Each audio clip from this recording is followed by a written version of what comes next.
Hi, everybody. This is Saad. I wanted to spend a few minutes today talking about what transpired yesterday between two comedians, Patton Oswalt, whose work I very much enjoyed on King of Queens, and Dave Chappelle. And so, what I thought I would do is first read you the two Instagram posts by Patton and then comment on them. And I do so not because I care about the minutiae of the lives of celebrity comedians, but because hopefully there are life lessons to be garnered from these situations. All right, so here we go. So first we have Patton on his Instagram. There's a photo that he posts of him and Dave Chappelle, an embrace. And Patton says, finished my set at McCaw Hall and got a text from Dave Chappelle, come over to the arena he's performing in next door and do a guest set. Why not? I waved goodbye to this hell year with a genius I started comedy with 34 years ago. He works in arena like he's talking to one person and charming their skin off. Anyway, I ended the year with a real friend and a deep laugh. Can't ask for much more. So very nice. Basically, one person to another saying that they appreciate them, that they're friends, that and so on. Then Patton was apparently inundated with all of the people who were super angry that he would dare be friends with, say something positive about, Dave Chappelle, who's Himmler, who's Hitler, who's a transphobe, who's a bigot, and so on. And rather than Patton saying, well, no, I disagree. I don't really need to apologize for anything. He's a friend. I don't think he says anything that's transphobic. I think certainly anybody who listened to his last Netflix special where he talked about the Daphne story, if I remember correctly the name, can't come away thinking that Dave Chappelle is a bad guy. He's a comedian. He tests boundaries, and no person who has any measure of anti-fragility should ever be offended. But remember, you cannot offend certain class of people, and therefore, rather than Patton having a backbone, having a sense of dignity, having a sense of loyalty, he backpedals and then issues this groveling apology. But yesterday I wanted to read quickly what I wrote on Twitter, all over my social media. Dear Patton Oswalt, you allowed the woke Taliban to intimidate you into soiling your loyalty to and friendship with Dave Chappelle. Dave is not transphobic. You are an invertebrate castrato void of honor. There was nothing for you to apologize for. And so I wanted to now read for you. I'm not even sure if it's really necessary to read the whole thing, but I think just to kind of give you a sense of the virtue signaling, groveling, and the lack of, first principles that this guy has. So here we go. This is where now he's apologizing. I saw a friend I hadn't seen in a long time this New Year's Eve. We've known each other since we're teens. He's a fellow comedian, the funniest I've ever met. I wanted to post a pic and an Instagram story about it, so I did. The friend is Dave Chappelle. 34 years ago, we've been friends. 34 years we've been friends.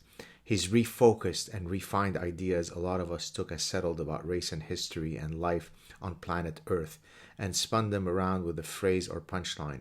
We've done bad and good gigs, open mics and TV tapings, but we also 100% disagree about transgender rights and representation. Which parts specifically? Tell us what they are. What are the parts that you disagree? Dave Chappelle can't make fun of those things. He can't call them the alphabet people. What is it that you disagree with? Because I don't remember seeing that Dave Chappelle doesn't support that transgender people should live free of bigotry and that they should have full rights like anybody else, as they do in our legal framework. So I support trans people's rights, anyone's rights to live safely in the world as their fullest selves. I think so does Dave Chappelle. So do I. For all the things he's helped me evolve on, I'll always disagree with where he stands now on transgender issues. But I also don't believe a seeker like him is done evolving, learning. Just look how patronizing that is. Little boy Dave Chappelle, he's still growing. Eventually he will see the light. Eventually he'll come to being truly woke and progressive. Good boy, little Dave. You are on a path of redemption and growth. You'll catch up to my goodness. All right. Where are we? Hold on. You know someone that long, see the struggles and changes. It's impossible to cut them off. Impossible not to be hopeful and open and cheer them on. Cut them off. Also, I've been carrying a lot of guilt about friends I've cut off who had views which I couldn't agree or change in ways I couldn't live with. Sometimes I wonder, did I and others cut them off, make them dig their heels in deeper, fuel their ignorance with a nitro boost of resentment and spite? Yeah, I guess if anybody votes Republican, you probably cut them off because, who in their right mind could ever vote for a Republican? And now, you don't know. Maybe you cutting them off made them further go into the abyss of lunacy by further voting for Republicans. They need to be saved from themselves, those Republican voters. I am an LGBTQ ally. I'm a loyal friend. There's friction in those traits that I need to reconcile myself and not let cause feels of betrayal, that's written like this, in anyone else. And I'm sorry, truly sorry, that I didn't consider the hurt this would cause. Him sharing a photo with Dave Chappelle and that they've been friends with 34 years, he didn't consider the ramifications of this photo genocide that he engaged in. I've been messaging a lot on Instagram today, and the back and forth has really helped guide me in the writing of this. I naively deleted a lot of posts in the comment thread, critical ones from LGBTQ writers, and shit posts by TERF anti-trans orcs looking for clicks and giggles. I wanted a quote, nice comment thread, close quote, about the pic with my friend. Ugh.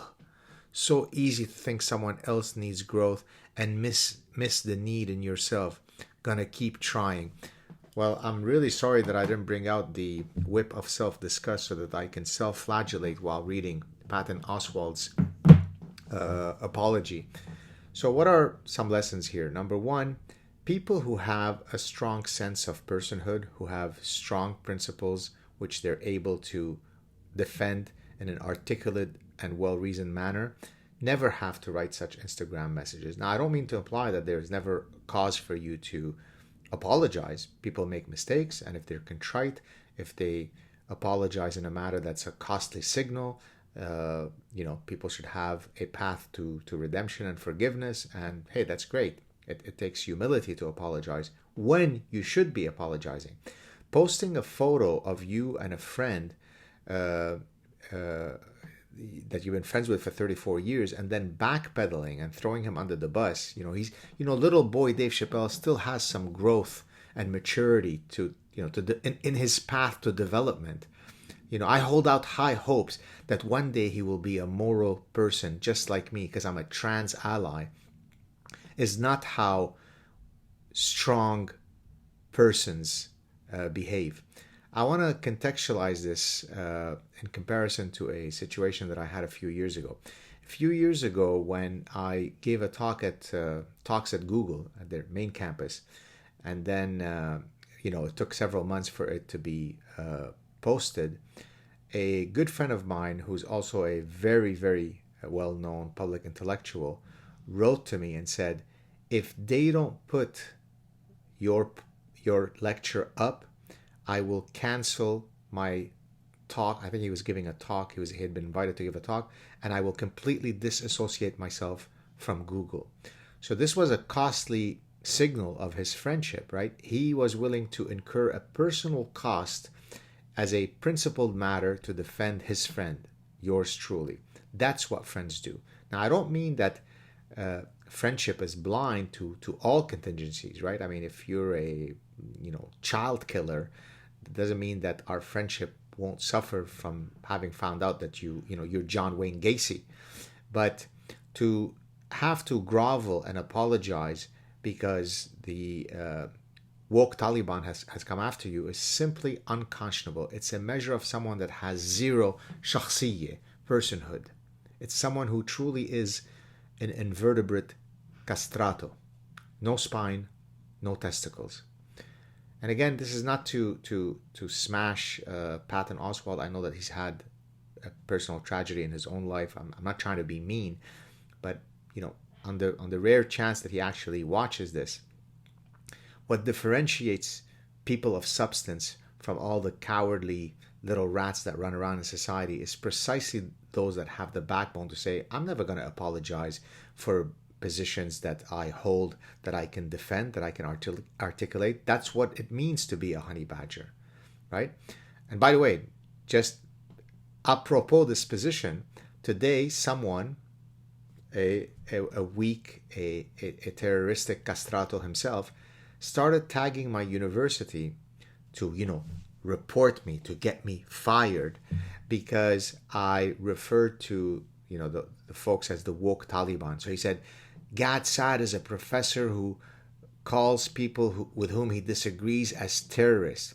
Of course, not recognizing that woke Taliban is hyperbolic. It's meant to convey the message that, the people who engage in this kind of strategy are engaging in a terroristic attack on, on free inquiry and the battle of ideas and so on. And so he kept doubling down. I mean, I finally blocked him.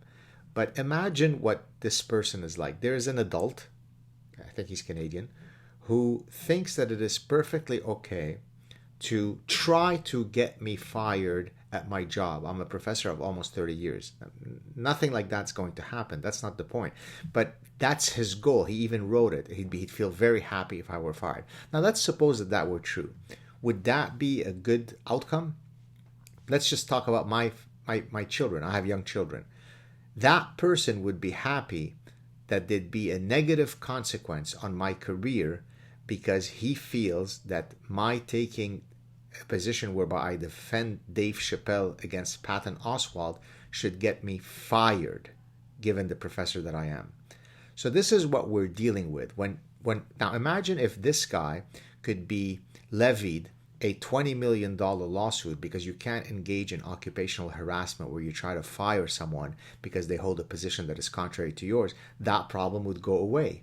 Now, in a just society, in a civic society, in a society that is built on truly foundational principles of liberty, free inquiry, free discourse, that could not be tolerated. So in the same way that we don't tolerate defamation and libel and incitement to violence, occupational harassment should be something that is gravely punished.